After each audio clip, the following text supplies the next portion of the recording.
धन्यवाद योगी जी न्यूज़ 18 को अपना समय देने के लिए।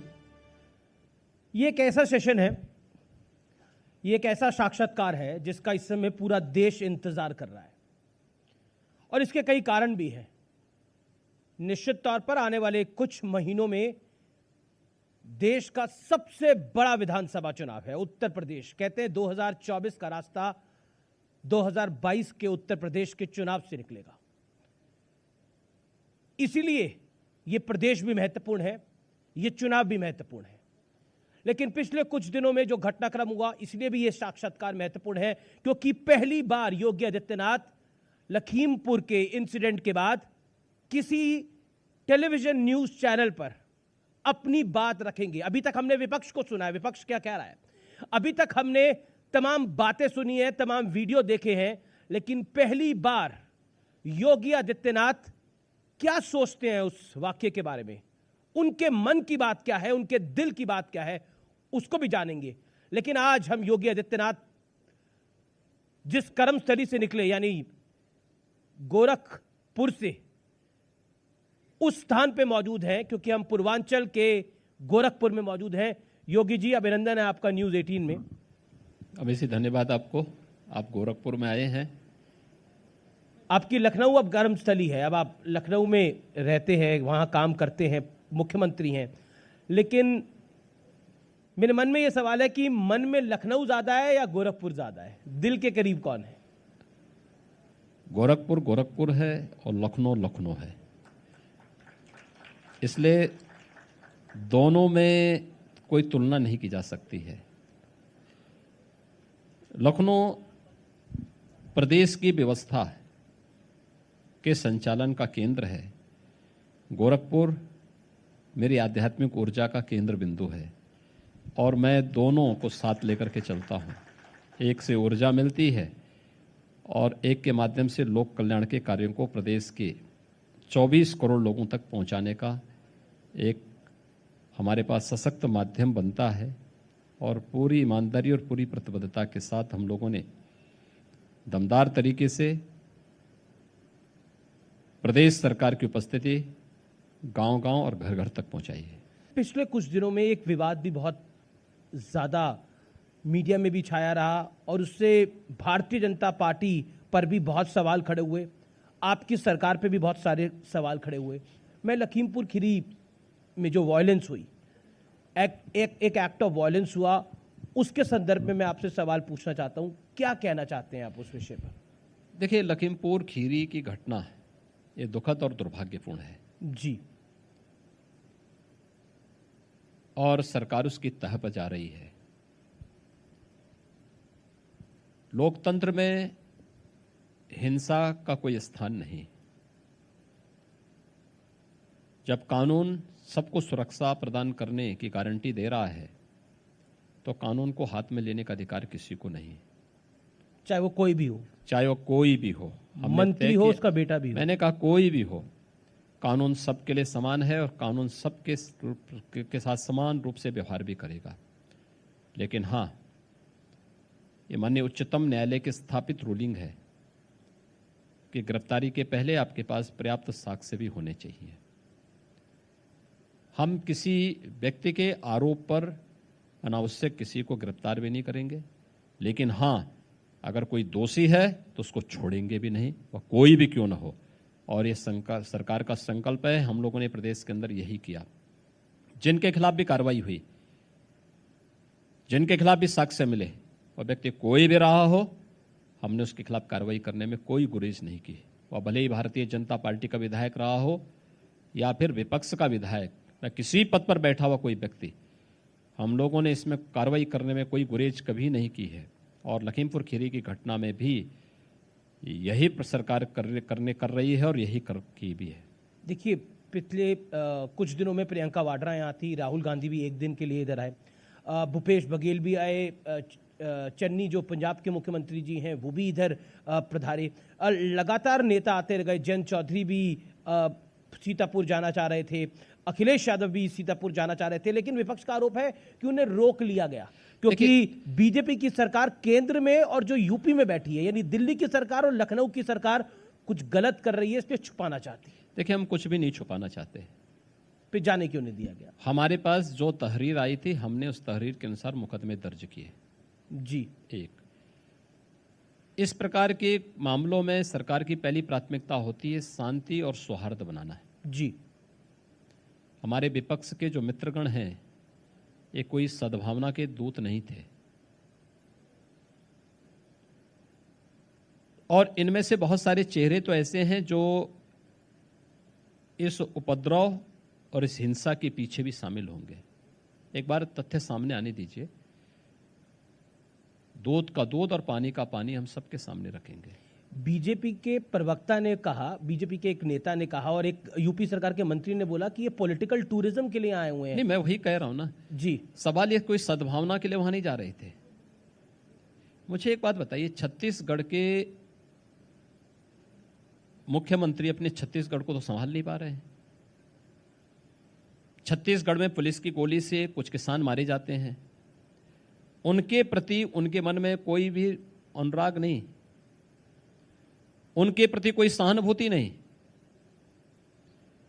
उन्हें लखीमपुर खीरी के बारे में कोई जानकारी नहीं। लेकिन अब चाकरी करनी है तो पीछे पीछे चलाए।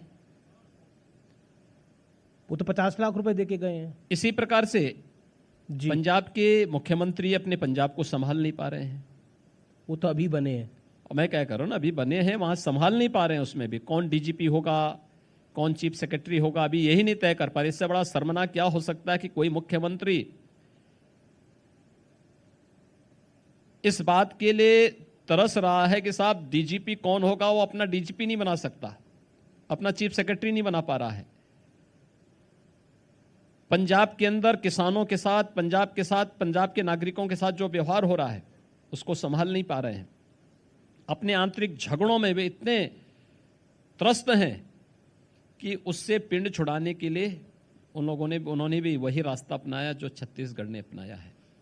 राजस्थान में जो हो रहा है, तो अपनी कमियों को छुपाने के लिए लोग केवल दूसरों के यानी घरों पर पत्थर फेंकने का कार्य करने वाले लोग हैं। मैं पूछना चाहता हूं इन लोगों से, राहुल जी से भी और प्रियंका जी से भी,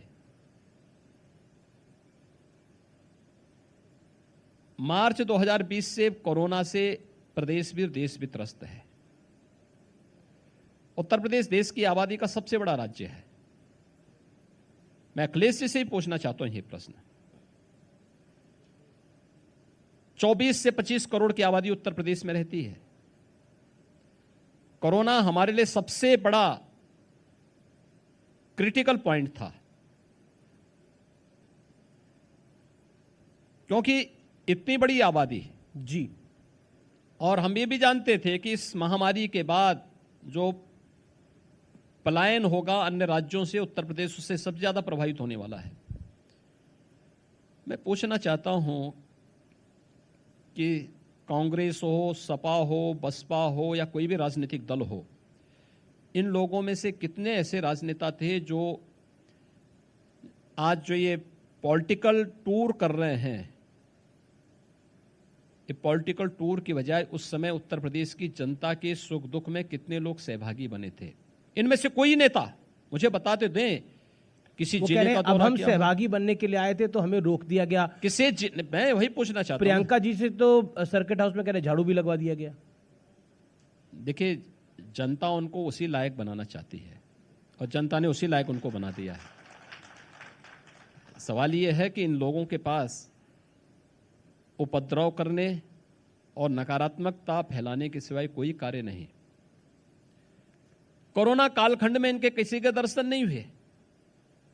उत्तर प्रदेश में जब हर व्यक्ति जीवन और जीविका के बीच में जद्दोजहद कर रही थी जी, तब केंद्र और प्रदेश सरकार ही उनके साथ खड़ी थी। भारतीय जनता पार्टी का कार्यकर्ता ही उनके साथ खड़ा था। तब इन राजनीतिक दलों के या इनके नेताओं का या इनकी स्वयं की उपस्थिति कहीं नहीं थी, जीरो थी।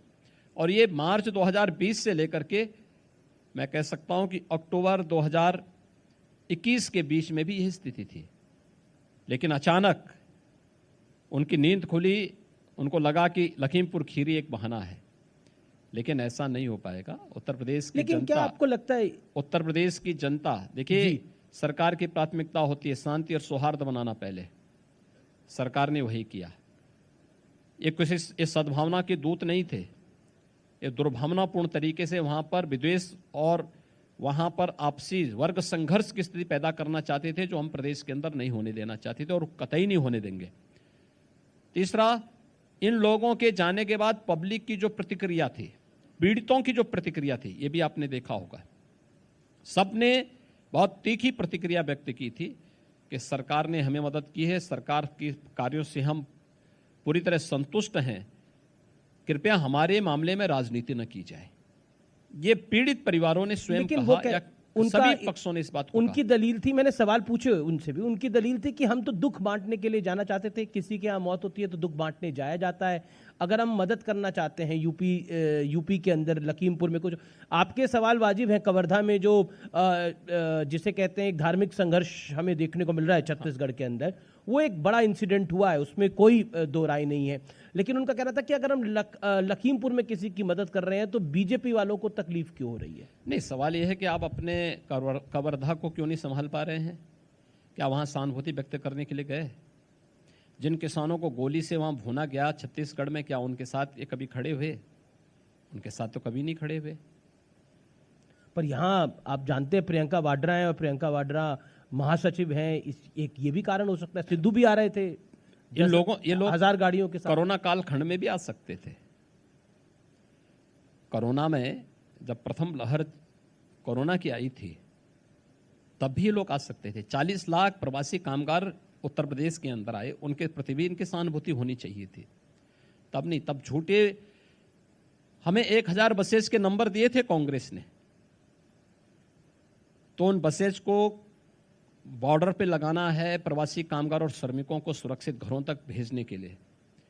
तो हमने विभिन्न जनपदों के आरटीओ को भेजे कि भाई आपके जनपद से संभवतः ये बसेज होंगी, आप इसको देखिए, कंफर्म करिए कि ये बसेज हैं। अब आश्चर्य करेंगे, वो बसेज नहीं थी। जो कंडम ट्रक थे या स्कूटर के नंबर थे, स्कूटर के नंबर दे दिए थे हम लोगों को बस के नाम पर। इतना भद्दा मजाक प्रदेश की जनता की और पीड़ित बंधुओं की जा रही थी, जो अपनी रोजी रोजगार छीनने के बाद प्रदेश के अंदर वापस आ रहे थे। ये कांग्रेस कर रही थी, कोई और नहीं कर रहा था। ये लोग तो जीवन के साथ खिलवाड़ करने वाले लोग हैं। क्योंकि गृह राज्य मंत्री हैं अजय मिश्र टेनी, उनके सुपुत्र इसमें इन्वॉल्व हैं, उनको बचाने के लिए सारी कवायद हो रही है। कई सारे वीडियोस भी सामने आए हैं। हमने मुख्यमंत्री देखिए, कोई वीडियो अभी तक इस प्रकार का नहीं। हमने तो नंबर भी जारी किया है जी कि अगर किसी के पास कोई साक्ष्य है तो इस पे अपलोड करें। और हमने कहा ना, दूध का दूध और पानी का पानी होगा, अन्याय किसी के साथ नहीं होगा, कानून को हाथ में लेने की छूट भी किसी को नहीं दी जाएगी, लेकिन किसी के दबाव में भी कोई कार्रवाई नहीं होगी। मैं इस घटना पर आपसे आखिरी सवाल पूछ रहा हूं। आरोप यह है कि अजय मिश्रा टेनी ने खुद भड़काऊ भाषण दिए, थम्स डाउन जिसे कहते हैं, इस तरह से दिखाया, इसलिए किसान भड़क गए। और फिर उसके बाद जो हुआ, जिसमें 3 बीजेपी के कार्यकर्ता भी गए। बहुत दुख की बात है कि एक पत्रकार की भी जान चली गई, और बहुत दुख की बात है 4 किसान भी नहीं रहे। क्या आपको लगता है कि गृह राज्य मंत्री को भी रिस्पॉन्सिबल होना चाहिए था? देखिए, पॉलिटिकल भाषण और थ्रेट दोनों में अंतर होता है। पॉलिटिकल भाषण राजनीतिक मंचों से होता है और केवल यह बीजेपी का कोई नेता ही दे रहा हो ऐसा नहीं है। तमाम अन्य नेता देते हैं, कांग्रेस की सरकारें वो भी देते हैं और भी देते होंगे। लेकिन इसका मतलब ये नहीं कि आप किसी की हत्या कर लें। आपको लगता है किसी ने गलत किया है, उसके लिए अलग अलग मंच हैं। आप कंप्लेंट कर सकते हैं, आप उसके माध्यम से वो करेंगे, लेकिन कानून को हाथ में लेने का अधिकार किसी को नहीं है। क्योंकि कांग्रेस इसको या फिर विपक्ष इसको इसलिए मुद्दा बना रहा है क्योंकि अजय मिश्रा टेनी ने बोला, सिर्फ उन्होंने, हरियाणा के मुख्यमंत्री ने भी कुछ दिन पहले किसानों को बोला था कि हम इनको देख लेंगे। तो इस संदर्भ में इसको जोड़ के देखा जा रहा है कि बीजेपी धमका रही थी? धमकाने की बात नहीं भाई, ये सभी मामले पॉलिटिकल बयान है। पॉलिटिकल बयान देश काल और परिस्थिति के अनुरूप व्यक्ति दे देता है, उसको इतनी गंभीरता से नहीं लिया जाना चाहिए। प्रयास होना चाहिए कि हम कोई ऐसा बयान न दें, लेकिन अगर आता है तो वह उसका कोई मायने नहीं होता। आप उसका खंडन कर दीजिए जी, आपको बुरा लगता है आप भी बोल दीजिए, क्या मतलब है इसका। लेकिन उसकी आड़ पे हम क्या किसी निर्दोष व्यक्ति की जान ले लेंगे? राह चलते हुए राहगीरों पर हमला कर देंगे। अब विपक्ष अड़ गया कि अजय मिश्रा टेनी का इस्तीफा होना चाहिए, क्या देखिए, विपक्ष की तो मांग बहुत सारी चीज होती है जी। मेरिट के आधार पर जो होगा वही कार्य सरकार करेगी। मैं बढ़ता हूं आगे, 4.5 साल के आपके काम की बात कर लेते हैं। कुछ महीनों बाद चुनाव होने वाले हैं। विपक्ष कहता है कि सरकार अपनी उपलब्धियां तो बहुत गिनाने की कोशिश करती है, लेकिन लिस्ट डाउन नहीं करा सकती। अखिलेश जी कहते हैं कि एमओयू तो बहुत साइन किए, पैसे कोई आते नहीं है, ये सिर्फ फीते काटने का काम करते हैं हमारा। देखिए, अखिलेश जी को जब फुर्सत हो ये सब जानने पढ़ने की, 12 बजे सो के उठेंगे, 2 बजे तैयार होंगे, 4 बजे अपने मित्र मंडली के साथ बैठ जाएंगे, 6 बजे फिर साइकिलिंग के लिए निकल जाएंगे। तो पॉलिटिकल कार्यों के लिए कहाँ फुर्सत है? बड़े बाप के बड़े बेटे हैं, तो स्वाभाविक रूप से उनकी अपनी जिंदगी है, उनकी अपनी कार्य पद्धति है। ये देश और दुनिया से उनको क्या मतलब है? पर उन्होंने एक इंटरव्यू में कहा, मैं सुबह 4 बजे उठता हूँ, मैं भी ध्यान लगाता हूँ, पूजा करता हूँ। तो इसीलिए तो ध्यान लगाते लगाते जनता ने उनको कहाँ पहुंचा दिया है, ये तो हर व्यक्ति जान रहा है। ये ध्यान लगाने का ही परिणाम है। कहाँ ध्यान लगा रहे थे हर व्यक्ति जानता था। जब प्रदेश के अंदर संकट आता था तो ऑस्ट्रेलिया और इंग्लैंड नजर आता था उनको। तो इसलिए ध्यान लगाते लगाते जनता वहां पहुंचा दी है।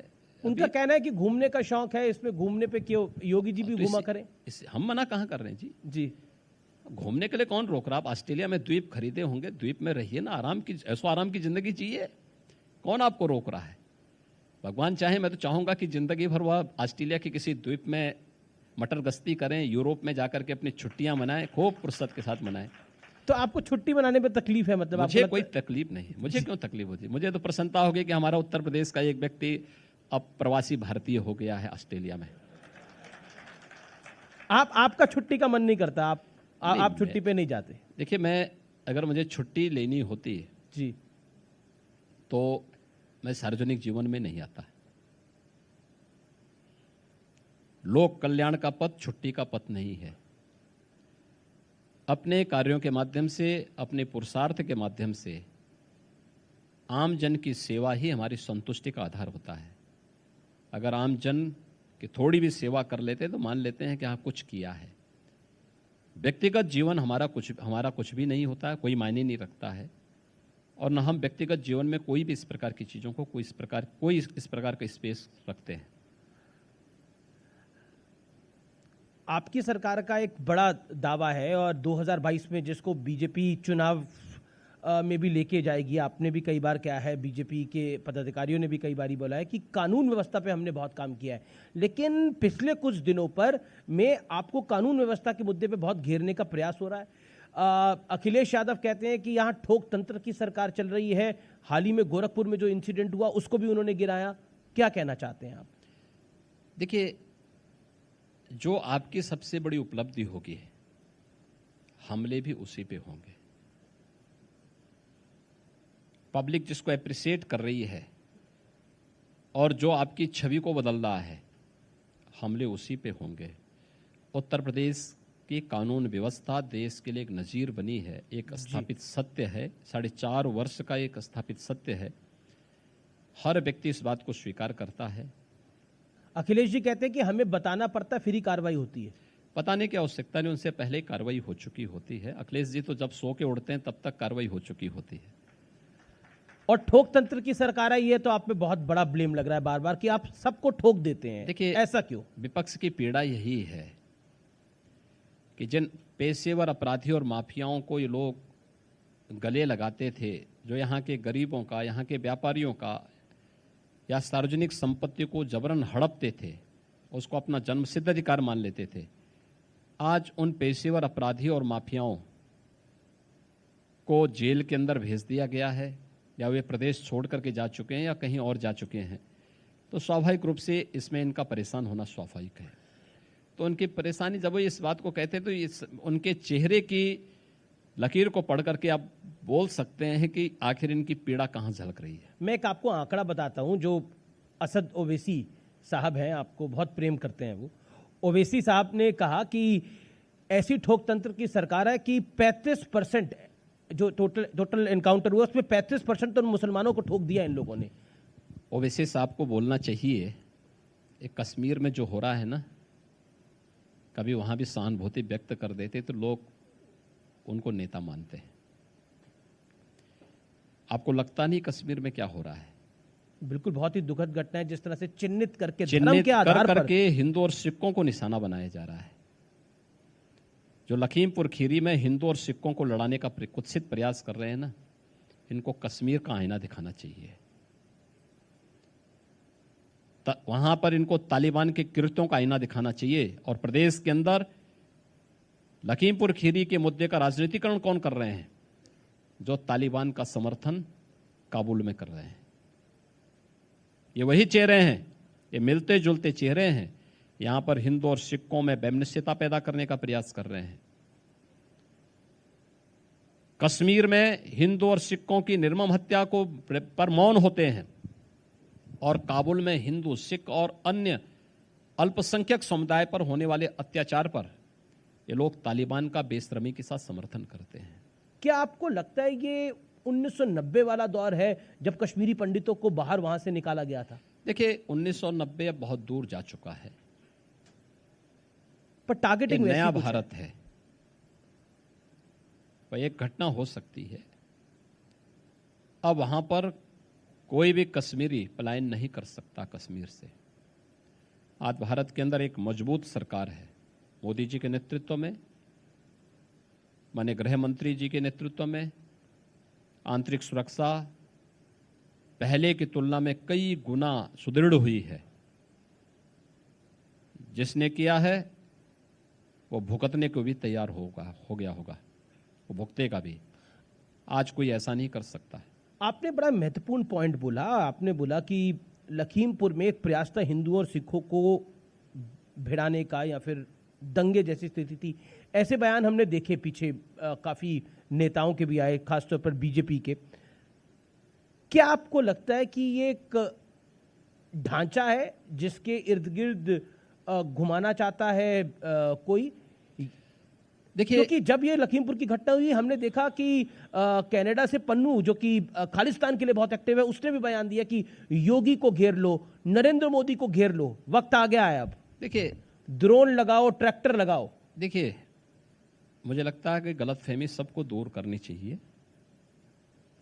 ये उत्तर प्रदेश है, उत्तर प्रदेश के अंदर हमारा संकल्प है सबको सुरक्षा देंगे। बिना भेदभाव के सरकार शासन की योजनाओं का लाभ सबको देगी, लेकिन तुष्टीकरण किसी का नहीं करेगी और सुरक्षा के साथ खिलवाड़ करने की छूट भी किसी को नहीं देगी। अगर कोई ये गलतफहमी में है कि उत्तर प्रदेश के अंदर हम घेराबंदी करके और आम जनजीवन को ठप कर देंगे या निर्दोष लोगों पे हमला करेंगे, तो फिर तैयार हो जाएं। वो भी हम तो तैयार हैं ही। जी, आपने बोला कि हम बिना भेदभाव के काम करते हैं। अवैध धर्मांतरण का एक बहुत बड़ा खुलासा हुआ है, जिसे कहते हैं कि इसमें दिल्ली में भी गिरफ्तारियां हुई हैं, इसके लिंक विदेशों तक भी जा रहे हैं। विपक्ष का आरोप है कि उपलब्धि गिनाने को नहीं है इस सरकार के पास, इसीलिए अवैध धर्मांतरण का एक नया खेल रच दिया गया है। देखिए, ये प्रदेश की सुरक्षा एजेंसियों, जी, जो एजेंसियां प्रदेश की 24 करोड़ से 25 करोड़ की आबादी को सुरक्षा की पुख्ता व्यवस्था कर रहे हैं, उनकी कार्यपद्धति में प्रश्न खड़ा करना है। विपक्ष के पास मुद्दा नहीं है और वह अपनी नाकामयाबियों को छुपाने के लिए केवल आरोप प्रत्यारोप करती है, अपनी अकर्मण्यता के लिए सरकार को घेरने का प्रयास करती है। जी, धर्मांतरण के खिलाफ आज से 1 वर्ष पहले हम लोगों ने इसीलिए एक सख्त कानून बनाया था, क्योंकि ऐसी घटनाएं मिल रही थी, इस प्रकार की वारदातें हो रही थी और हम लोगों को लग रहा था आज अगर वो एक्ट नहीं होता, कानून नहीं होता, तो हम लोग इस पे प्रभावी कार्रवाई नहीं कर पाते। मैं कुछ आपको बयान इस पे बताता हूं। मेरठ में मौलाना करीम सिद्दीकी की गिरफ्तारी हुई तो आम आदमी पार्टी के विधायक हैं अमतुल्ला खान, उन्होंने बोला मुसलमानों पर जुल्म जो है वो बढ़ते जा रहे हैं। असद ओवैसी ने बोला कि देखिए फिर टारगेट पे ले लिया गया। और इसी तरह के बयान समाजवादी पार्टी के सांसद के भी आए। मैंने कहा ना, ये सब एक ही थैले के चट्टे बट्टे हैं, इनसे बहुत उम्मीद नहीं की जा सकती है। या हर उस कार्य का विरोध करेंगे जो उत्तर प्रदेश के हित में हो, देश के हित में हो। इन चेहरों के द्वारा उस हर कार्य का समर्थन किया जाएगा जो उत्तर प्रदेश के सामाजिक ताने बाने को छिन्न भिन्न करता हो, देश और प्रदेश की सुरक्षा के लिए खतरा हो, उसका ये लोग समर्थन करते हैं जी। और जो यहाँ की एकता, अखंडता और सुरक्षा के लिए महत्वपूर्ण है, उन सभी का ये लोग विरोध करते हैं। अगर आपका नाम अशरफ है तो आप अशरफ ही रखिए, आप अपने को अनिल मत बताइए। ये पप्पू टप्पू रामू के नाम पर अपने को जो है भ्रम की स्थिति पैदा मत करिए, क्योंकि आज कहते हैं साहब मेरा नाम जो है, आज तो कहते हैं कि जो है आज जो है वो कहते, आज अपने को जो है उपनाम लगा करके या हिंदू नाम रख करके पहले बहकाते हैं और फिर ये लफ्ज जिहाद, और इसी के खिलाफ सख्त कानून हमने प्रदेश के अंदर इसके खिलाफ भी बनाया है। और ये मैं आज पहली बार नहीं बोल रहा हूं, 2009 में केरल हाई कोर्ट ने वहां की सरकार को आदेश दिया था कि लफ्ज जिहाद एक खतरनाक ट्रेंड है, एक केरल जैसे स्टेट को इस्लामिक स्टेट बना देगा। और लफ्ज जिहाद शब्द का इजाद मैं अपने व्यूअर्स के लिए बता रहा हूं, ये केरल की एक चर्च ने किया था, ये किसी और ने नहीं किया था। एक न्यायपालिका ने इस बात को कहा। कर्नाटक में भी यही बात हुई थी उस समय 2011 में। उस सब के बावजूद भी अगर ये लोग अपने कानों में तेल डाल करके चुपचाप सोए हुए हैं तो ये लोग देश के साथ धोखा कर रहे हैं। असाउद्दीन ओवैसी अब खुलकर अतीक अहमद और मुख्तार अंसारी की बात कर रहे हैं। मुख्तार अंसारी का परिवार जो है वो समाजवादी पार्टी के भी करीब दिख रहा है। उनके जो भाई हैं सिबगतुल्ला, वो समाजवादी पार्टी में शामिल भी हो गए हैं। क्या कहना चाहते हैं आप? ये तो जनता को देखना चाहिए कि समाजवादी पार्टी का वास्तविक चेहरा क्या है। ये जितने भी माफिया हैं ये कहीं और जगह से, कहीं धरती से फट करके नहीं आए हैं। ये सब इन्हीं पार्टियों के द्वारा पाले पोसे गए हैं और इन्हीं सब पार्टियों के ये जो अनैतिक कृत्यों के परिणाम ये सब हैं। तो सपा, बसपा, कांग्रेस जैसे राजनीतिक दल को तो प्रदेश की जनता से और देश की जनता से माफ़ी मांगनी चाहिए। इनके कारण से प्रदेश के अंदर या देश के अंदर तमाम लोगों को परेशान होना पड़ा है, तमाम घर उजड़े हैं, तमाम सार्वजनिक संपत्तियों पर इन माफियाओं ने कब्जे प्रारंभ किए और अपनी अनैतिक संपत्ति बनाई और उसके नाम पे लोग कॉमन मैन का, व्यापारियों का, नागरिकों का जीना हराम करते थे। हमारी सरकार ने कार्रवाई की है और हम लोगों ने तो ये भी तय किया है, पहली सरकार है हमारी जिसने इस प्रकार का ऐलान किया है कि इन माफियाओं से जितनी संपत्ति हम लोगों ने जब्त की है, जिस पे बुलडोजर चले हैं, उस पे गरीबों की ही आवास बनेंगे और उनके लिए हम फ्री में प्रधानमंत्री आवास योजना लागू करने जा रहे हैं। कितनी बड़ी स्कीम, लाखों गरीबों को हम आवास देंगे। एक सवाल, ये आजम खान हो गए, मुख्तार अंसारी हो गए, अतीक अहमद हो गए, ऐसा लगता है कि योगी आदित्यनाथ जी की इनसे पर्सनल दुश्मनी है? मेरी किसी से पर्सनल दुश्मनी नहीं, मेरी किसी से कोई व्यक्तिगत दुश्मनी नहीं। मेरा अगले वर्ष, ये देखिए आज से 4.5 साल पहले तो कितने मतलब इनकी दबंगई चलती थी, आपने समाप्ति कर दी है पूरी तरह से। देखिए मैं पिछले 25 वर्षों से, यानी मैं अगला वर्ष मेरा 25 साल हो जाएंगे सार्वजनिक जीवन के, 25वां वर्ष मेरा अगला वर्ष होगा और 25 वर्ष में मैंने किसी को भी राजनीतिक रूप से अपना दुश्मन नहीं माना है, किसी को नहीं माना है।